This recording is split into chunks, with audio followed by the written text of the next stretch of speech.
చాలా మంది acidity problem తో బాధపడుతూ ఉంటారు. కానీ అది ఎందుకు వస్తుంది, మళ్ళీ వచ్చినప్పుడు ఎలాంటి జాగ్రత్తలు తీసుకోవాలి, అదే విధంగా కాన్స్టిపేషన్ కూడా చాలా మంది స్ట్రగుల్ అవుతూ ఉంటారు.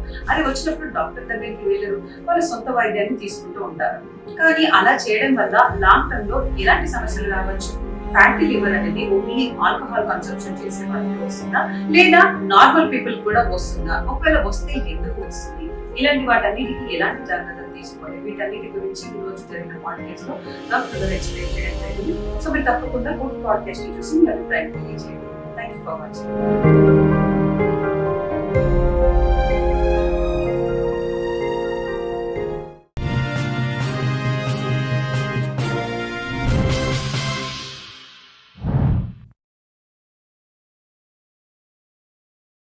Hello doctor. హలో అండి. డాక్టర్, ఇప్పుడు మామూలుగా సాధారణంగా ప్రజలు గ్యాస్ట్రోఎంట్రాలజిస్ట్ దగ్గరికి ఏ సమస్యలు ఉన్నప్పుడు రావాలంటారు? యూజువల్గా గ్యాస్ట్రోఎంట్రాలజిస్ట్ దగ్గరికి గ్యాస్ట్రోఇంటెస్టైనల్ సిస్టమ్ రిలేటెడ్ ప్రాబ్లమ్స్లో రావాలండి. గ్యాస్ట్రోఇంటెస్టైనల్ సిస్టమ్ అంటే మన స్టమక్ కానీ, intestines, pancreas related problems, gall bladder related problems, liver related ప్రాబ్లమ్స్లో రావాలి. సిమ్టమ్స్ పరంగా చూసుకుంటే కనుక కడుపులో నొప్పి, రిపీటెడ్గా కడుపులో నొప్పి రావడం, మంట రావడం, కడుపులో ఉబ్బరం ఉండడము, ఛాతిలో మంట, ఇంకా జాండీస్, ఇంకా చూస్తే కనుక ఆకలి తగ్గిపోవడం, బరువు తగ్గడం, తర్వాత మోషన్ సరిగా రాకుండా ఉండడం, కాన్స్టిపేషన్ అంటారు. లాంగ్ స్టాండింగ్ కాన్స్టిపేషన్ ఉన్న పేషెంట్స్ కానీ, లేదా మోషన్లో బ్లడ్ పడడం, మోషన్ బ్లాక్ కలర్లో రావడం, బ్లడ్ వామిటింగ్స్ అవ్వడం, ఇటువంటి సిచ్యువేషన్స్లో గ్యాస్ట్రోఎంట్రాలజిస్ట్ దగ్గరికి వస్తే కనుక కరెక్ట్ దానికి తగ్గ సొల్యూషన్ దొరుకుతుందండి. ఓకే అండి. డాక్టర్, ఇప్పుడు గ్యాస్ కానివ్వండి, యాసిడిటీ సమస్యతో చాలా మంది స్ట్రగుల్ అవుతూ ఉంటారు.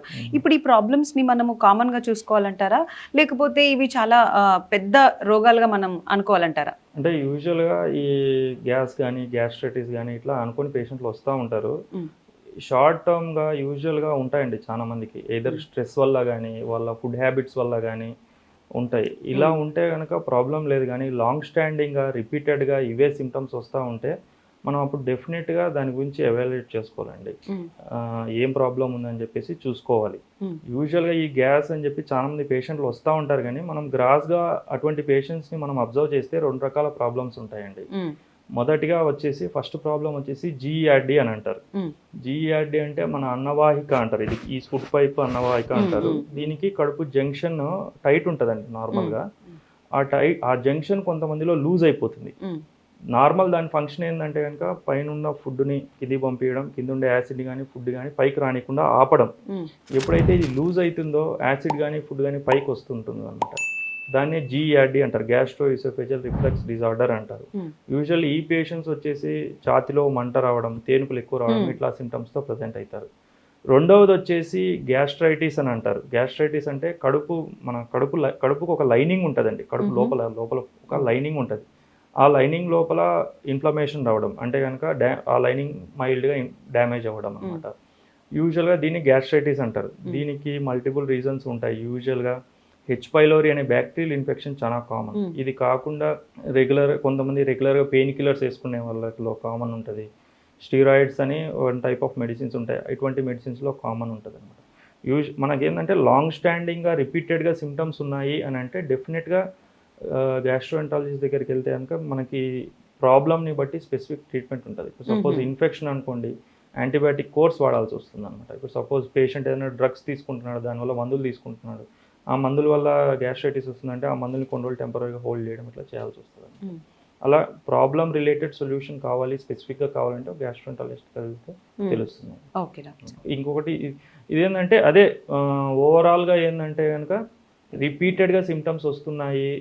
ఓవరాల్గా ఏంటంటే మనకి రిపీటెడ్గా సిమ్టమ్స్ వస్తున్నాయి పేషెంట్కి అంటే కనుక డెఫినెట్గా కొద్దిగా డేంజరస్ అనేవి. ఇందులో కూడా యాసిడ్ రిఫ్లక్స్ ఇవన్నీ రిపీటెడ్గా లాంగ్ స్టాండింగ్ ఉందంటే కనుక బేరెట్స్ ఈసోఫేగస్ అని అంటారు. ఈ అన్నవాహికి సంబంధించి ప్రీ మెలిగ్నెంట్ కండిషన్, అంటే అది నెగ్లెక్ట్ చేస్తే ఫ్యూచర్లో క్యాన్సర్గా మారిపోయే ఛాన్సెస్ ఉంటాయి. అంటే దీన్ని నెగ్లెక్ట్ చేయొద్దు, వీటిని సీరియస్గానే తీసుకోవాలి. డెఫినెట్గా కడుపులో కూడా నెగ్లెక్ట్గా గ్యాస్ట్రైటిస్ అని చెప్పి సింపుల్గా నెగ్లెక్ట్ చేస్తే ఫ్యూచర్లో అల్సర్స్ డెవలప్ అయ్యే ఛాన్సెస్ ఉంటాయి. అది మనం డెఫినెట్గా నెగ్లెక్ట్ చేయాల్సిన విషయం అయితే కాదు. ఓకే డాక్టర్, ఇప్పుడు చాలా మందికి ఇండైజెషన్ ప్రాబ్లంతో చాలా మంది బాధపడుతూ ఉంటారు. అంటే వాళ్ళకి ఒక్కసారి వచ్చిందని కాదు, మాటికి వస్తూనే ఉంటుంది. ఇలా ఎందుకు జరుగుతుంది అంటారు? యూజువల్గా మనకి పేషెంట్స్ చాలా మంది అజీర్తి ఉంది, ఇండైజెషన్ ఉందని వస్తూ ఉంటారండి.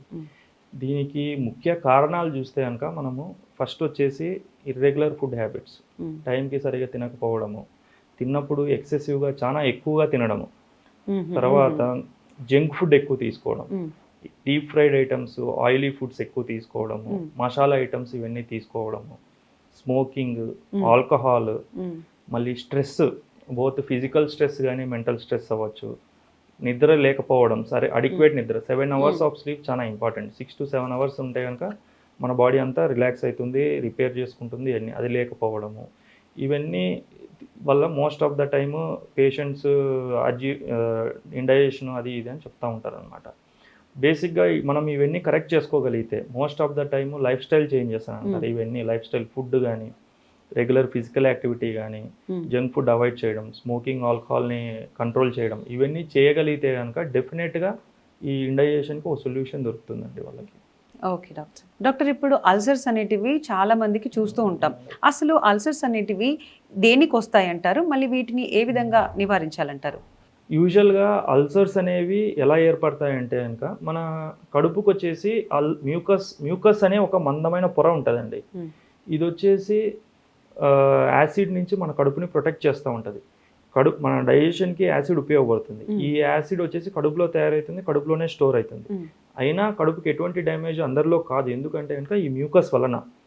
ఎప్పుడైతే ఈ మ్యూకస్ అనేది డ్యామేజ్ అవుతుందో ఈ యాసిడ్ యొక్క ఎఫెక్ట్ మన కడుపుకు కానీ చిన్నపేగుకు కానీ పడుతుందన్నమాట. అప్పుడు లోపల పుండ్లు ఏర్పడతాయి, దాన్ని అల్సర్స్ అని అంటారు అనమాట. మనకి యూజువల్గా కడుపులో ఏర్పడవచ్చు లేదా చిన్నపేగులో కూడా ఏర్పడచ్చు అనమాట అల్సర్స్. మనం ఈ అల్సర్స్ అనేవి మనం టైంకి కరెక్ట్గా పేషెంట్ రెస్పాండ్ అయ్యి దానికి తగ్గ సిమ్టమ్స్ని ఐడెంటిఫై చేసి ట్రీట్ చేసుకోగలిగితే మంచిది. లేదా నెగ్లెక్ట్ చేస్తే కాంప్లికేషన్స్ ఉంటాయన్నమాట చాలా. యూజువల్గా అల్సర్ ఉన్న వాళ్ళకి చాలా మందికి బ్లీడింగ్ అయ్యే ఛాన్సెస్ ఉంటుంది, ఇంటర్నల్గా బ్లీడ్ అవుతుంది. చాలా మందిలో వీళ్ళు బ్లాక్ కలర్ మోషన్స్తో ప్రజెంట్ అవుతుంటారు, మెలీనా అని అంటారు. మోషన్ బ్లాక్గా రావడం అంటే మనకు కడుపులో ఇంటర్నల్ బ్లీడ్ అయిన బ్లడ్ అంతా డైజెస్ట్ అయిపోయి బయటికి బ్లాక్ కలర్లో వస్తుంది అనమాట, మెలీనా ఉండడం. రెండవది, కొంతమంది ఎక్సెస్ బ్లీడింగ్ ఉన్న వాళ్ళు బ్లడ్ వాంతులు కూడా అవుతాయి అన్నమాట. ఇది కాకుండా రెండవది, ఎప్పుడైతే ఈ అల్సర్ డీప్ అవుతుందో పేగు కానీ కడుపు కానీ దానికి ఒక కన్నం పడే ఛాన్సెస్ ఉంటుంది అన్నమాట. ఒక రంధ్రం ఏర్పడిపోయి పెరిటోనైటిస్ అని ఇట్లా వెళ్ళే ఛాన్సెస్ ఉంటుంది. అటువంటి సిచ్యువేషన్లో ఖచ్చితంగా ఆ పేషెంట్ ఆపరేషన్ ఇట్లా చేసుకోవాల్సి వస్తుంది. యూజువల్గా ఇంకొంతమందిలో ఏమవుతుందంటే అల్సర్స్ డెవలప్ అయ్యి అల్సర్ రిలేటెడ్ వాపు వల్ల కానీ లేదా అల్సర్ మారినప్పుడు వచ్చిన స్కార్ టిష్యూ వల్ల కానీ ఏమవుతుందంటే పేగు కంప్లీట్గా బ్లాక్ అయిపోతుందండి. ఇంటెస్టైనల్ అబ్స్ట్రక్షన్ అంటారు. అంటే పేషెంట్కి తిన్న ఫుడ్ ఫర్దర్గా ముందరికి వెళ్ళాక వామిటింగ్స్ రావడము, ఇటువంటి పర్సిస్టెంట్గా వామిటింగ్స్ ఉండడం ఇవన్నీ అవుతాయి. మెయిన్గా ఈ 3 కాంప్లికేషన్స్ వచ్చే ఛాన్సెస్ ఉంటాయి. ఒకటి బ్లీడింగ్, రెండోది వచ్చేసి పర్ఫరేషన్ అంటారు, పేగు బొక్కబడే ఛాన్సెస్ ఉంటుంది. మూడోది వచ్చేసి ఇంటెస్టైనల్ అబ్స్ట్రక్షన్, పేగు కంప్లీట్ బ్లాక్ అయ్యే ఛాన్సెస్ ఉంటాయి. అంత దూరం వెళ్ళకుండా అర్లీగా రియాక్ట్ అయ్యి దానికి తగ్గ మెడిసిన్స్ తీసుకున్నాక పేషెంట్కి మంచి రెస్పాన్స్ ఉంటుంది. ఓకే డాక్టర్, ఇప్పుడు ఫ్యాటీ లివర్ అనేది ఎక్కువగా ఆల్కహాల్ తాగే వాళ్ళకు చూస్తూ ఉంటాం.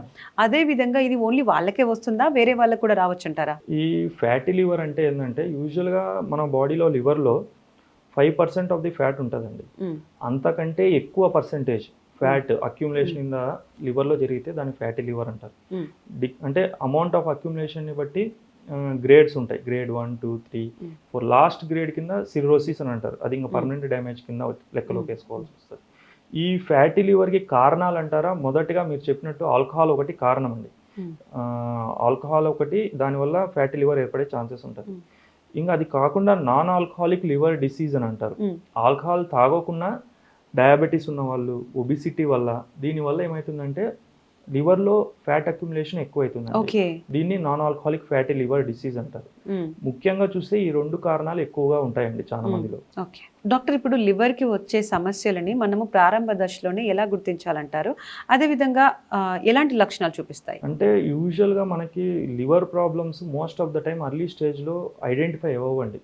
ఎందుకంటే ఈ అర్లీ స్టేజ్లో చాలా నాన్ స్పెసిఫిక్ సిమ్టమ్స్ ఉంటాయి. అంటే లివర్ రిలేటెడ్ సిమ్టమ్స్ ఇవి అని చెప్పి ఐడెంటిఫై చేయలేనంత నాన్ స్పెసిఫిక్గా ఉంటాయి.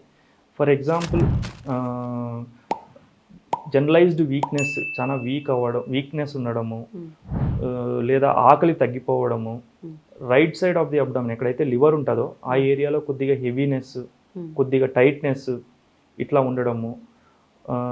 ఇంకొంతమంది పేషెంట్స్లో వచ్చేసి అర్లీ జాండీస్ అని అంటారు. కొద్దిగా చర్మం వచ్చేసి డార్క్ అదే ఎల్లోయిష్గా మారడం, చర్మం ఎల్లోయిష్గా మారడం, యూరిన్ డార్క్గా రావడము, ఇటువంటి సిమ్టమ్స్ ఉంటాయి. అవి చాలా వేగ్గా ఉంటాయి, కొంతమంది ఐడెంటిఫై చేయలేకపోవచ్చు. కానీ మనం అర్లీగా ఐడెంటిఫై చేయాలంటే ఒకటి లివర్ ఫంక్షన్ టెస్ట్ అని ఒక టెస్ట్ ఉంటుంది, లేదా అల్ట్రాసౌండ్ అబ్డామిన్ ఉంటుంది. ఈ రెండు దానిల ద్వారా మనం కొద్ది వరకు అర్లీగా ఐడెంటిఫై చేయొచ్చు. అంతకంటే అర్లీగా అంటే కనుక ఫైబ్రో స్కాన్ అని ఒక స్కాన్ ఉంటుందండి. దానివల్ల మనం earliest detection of the liver problems చేయొచ్చండి. ఫైబ్రో స్కాన్ ఒకటి, లివర్ ఫంక్షన్ టెస్ట్ ఒకటి, అల్ట్రాసౌండ్, ఈ 3 చేయించుకోవడం వల్ల లివర్ ప్రాబ్లమ్స్ కొద్ది వరకు అర్లీగా ఐడెంటిఫై చేయొచ్చు. ఓకే డాక్టర్, ఇప్పుడు కాన్స్టిపేషన్ అనేది చాలా మందికి ఈ ప్రాబ్లం అనేది ఉంటుంది, సఫర్ కూడా అవుతూ ఉంటారు. అసలు దీన్ని మనం ఏ విధంగా తీసుకోవాలంటారు? ఇది కంప్లీట్గా దీర్ఘకాలికంగా ఉంటుందా, లేకపోతే దీన్ని తగ్గించవచ్చు అంటారా? యూజువల్గా ఏంటంటే పేషెంట్స్ కాన్స్టిపేషన్ అంటే కనుక ఎవరైనా ఒక మనిషి వారానికి 3 సార్లు అంతకంటే తక్కువగా మోషన్ వెళ్తున్నాడంటే కనుక దాన్ని కాన్స్టిపేషన్ అంటారు అనమాట. ఇవి లాంగ్ స్టాండింగ్గా ఉంది, చాలా ప్రాబ్లం ఉందంటే క్రానిక్ కాన్స్టిపేషన్ కింద తీసుకోవాల్సి వస్తుంది. దీనికి మనం కొద్ది వరకు లైఫ్ స్టైల్ చేంజెస్, నేను ముందుగా చెప్పినట్టు ఇంతకుముందు లైఫ్ స్టైల్ చేంజెస్ అంటే హై ఫైబర్ డైట్, అంటే పీచు పదార్థాలు ఎక్కువ ఉన్న ఫుడ్, ఫ్రూట్స్గా, వెజిటేబుల్స్, లీఫీ వెజిటేబుల్స్ ఇవి తీసుకోవడం. రెండోది water content, minimum 3 to 4 litre water 80% daily తీసుకోవడం. ఫిజికల్ యాక్టివిటీ, ఎప్పుడైతే మనం వాకింగ్ అని ఫిజికల్ యాక్టివిటీ చేస్తామో మన ఇంటెస్టైన్స్ కూడా మూవ్ అవుతాయి, దానివల్ల బవెల్ ఫంక్షన్ కూడా బాగుంటుంది, మోషన్ కూడా కరెక్ట్గా వస్తుంది. ఇంకా 4వది ఏంటంటే ఎప్పుడైనా మోషన్ వచ్చినప్పుడు దాన్ని ఆపుకోవాలని కంట్రోల్ చేసుకోవద్దు. ఇట్లా కంట్రోల్ చేసుకోవడం వల్ల కాన్స్టిపేషన్కి కొంతమంది వెళ్ళే ఛాన్సెస్ ఉంటుంది, అది వెరీ రేర్. ఇవి నేను చెప్పినట్టు చేస్తే కనుక కాన్స్టిపేషన్ని కొద్ది వరకు అవాయిడ్ చేయొచ్చు.